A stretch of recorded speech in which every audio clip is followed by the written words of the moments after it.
مهمان ما حافظ نوجوانی است که علاوه بر قرآن به تازگی نهج البلاغه را هم حفظ کرده و دارای مدرک فوق لیسانس. محسن باقرپور عزیزم رو تشویق بکنیم. ماشاءالله خوشتیپ. محسن جان خوش اومدی. ماشاءالله ماشاءالله. سلام علیکم. سلام علیکم جمیعا و رحمت الله. و علیکم السلام. خودتو تیپت. ساغل. بسم الله الرحمن الرحیم. بنده محسن باقرپور هستم، حافظ کل قرآن کریم و نهج البلاغه. 13 سالمه. الان در مدرسه تیزهوشان در حال تحصیل در مقطع پای هفتم هستم. من از 5.5 سالگی شروع به حفظ قرآن کردم و موفق شدم با لطف و عنایت خداوند در 7 سالگی در مدت 1.5 سال حفظ قرآن رو تموم کنم و بعد از اینکه حافظ کل قرآن شدم شروع به یادگیری ترجمه و مفاهیم قرآن کردم. از سن 9 سالگی تا 12 سالگی موفق شدم با توفیق الهی نهج البلاغه رو هم حفظ کنم. ماشاءالله محسن جان. ماشاءالله ماشاءالله.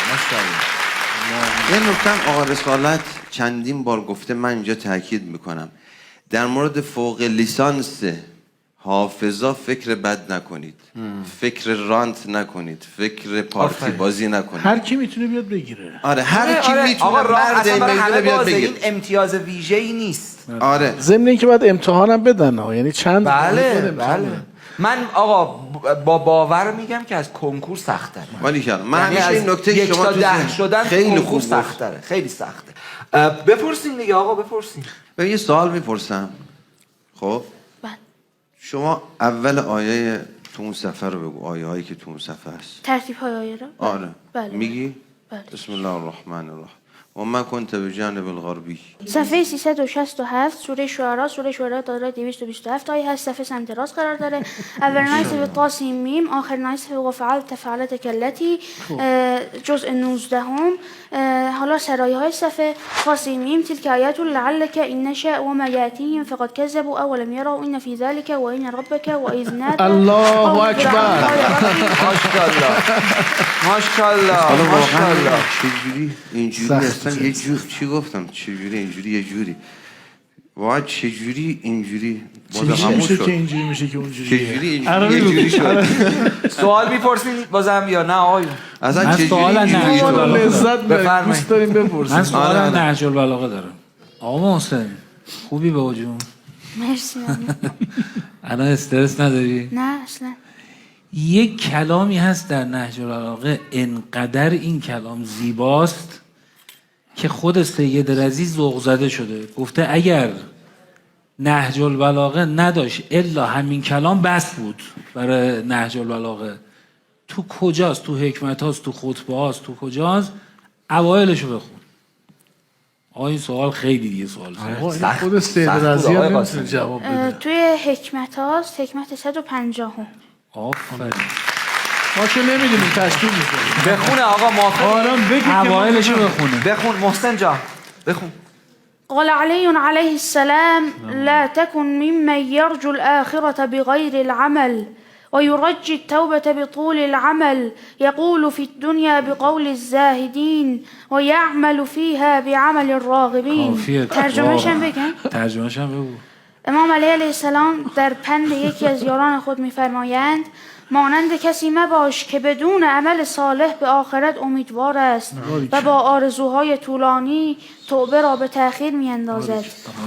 هرچه به او نعمت دهند سیر نمی‌شود و در محرومیت قناعت ندارد. از آنچه به او رسیده شکرگزار نیست و از آنچه مانده زیاده طلب است. ماشاءالله. اینو من برای چی پرسیدم و چرا ذوق زده شده سید رضی؟ به خاطر اینکه تمام این حکمت که من توصیه میکنم معارمزونیه، حتما این حکمت 150 رو بخونن. همش اینجوریه که چجوری نباش. داره میگه آقا اینجوری نباش، این نباش، اون نباش، اون نباش، اون نباش. یکی از قسمتاش هم که خیلی میگن جذابه میگن که یحب الصالحین ولا یعمل عملهم. از جمله آدم‌هایی نباش که صالحین رو دوست داره ولی عمل اونا رو انجام نمیده. داره با همین این که ما صالحین رو دوست داریم داره با همین حال میکنه.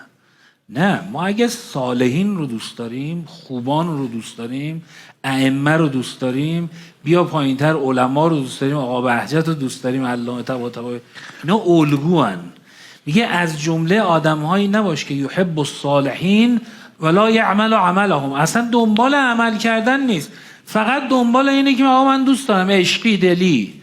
میگه اینجوری نباش. و چقدر آقای قاسمیان خیلی نکته به جایی بود، چقدر فراگیر شده. ما فکر می‌کنیم امام حسین تو تیم ماست.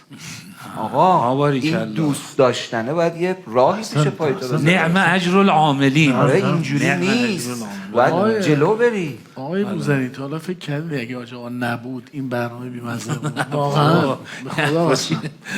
من که خیلی قنای محتوایی با حاج آقاست دیگه. آقا دم شما گرم، دم شما گرم. تشویقشون کنید، حاج آقای قاسمیان تشویق کنید. حاج آقا منو سر ذوق میاره، منم حاج آقا رو سر ذوق میارم. من خیلی با حاج آقا صفا میکنم. آقا دم شما گرم، خیلی عالی، همه خیلی عالی، بحث خیلی خوبی بود، ممنونم ازتون. محسن رو فراموش کردیم. محسن جان، به کی شما رو دستتو گرفت و مشوقت بود، هلت داد به سمت حفظ؟ مشوقای اصلی من پدر و مادرم بودن، بعدش هم استادام کمک کردن.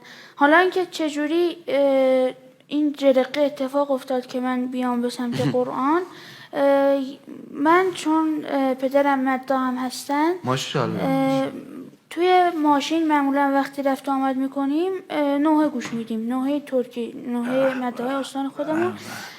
بعد یه چند هفته‌ای که من به یه نوحه علاقه پیدا کردم، دیگه مدام اونو گوش میدادیم، نوحه دیگه رو گوش نمیدادم.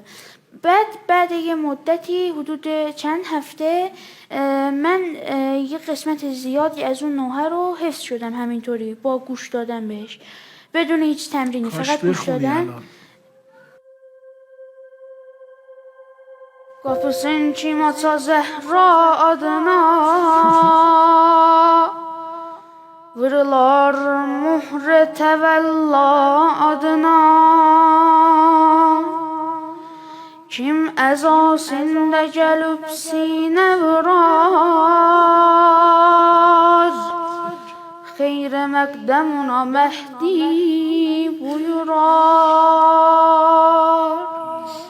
Saila Hazreti Zehrani çağır Dade Siddiqiye Kubrani çağır Döme bimayele inan kapısın Bağlamaz Fatime ihsan kapısın Hanımın süfreye gösterdesi var Alemundan pay alır leyl o nehar Derbeder gezme gel ihsan derine Seni mehman elesin koserine جانم باریکالله ماشاءالله ماشاءالله حال خوبی داشت، چه حال خوبی داشت. یه سال آینده میخوای چی کاره بشی؟ البته تیپت که من یاد حسین رضازاده میفتم بعضی وقتا. میخوام انشالله برای خودم هدف گذاری کردم که انشالله کجا رو بزنی؟ رتبه 1 تا 3 کنکور تجربی رو به دست بیارم و بتونم یه دکتر خوب بشم برای مملکتمون و به مردم عزیزم خدمت کنم. آفرین آفرین حامد، آفرین.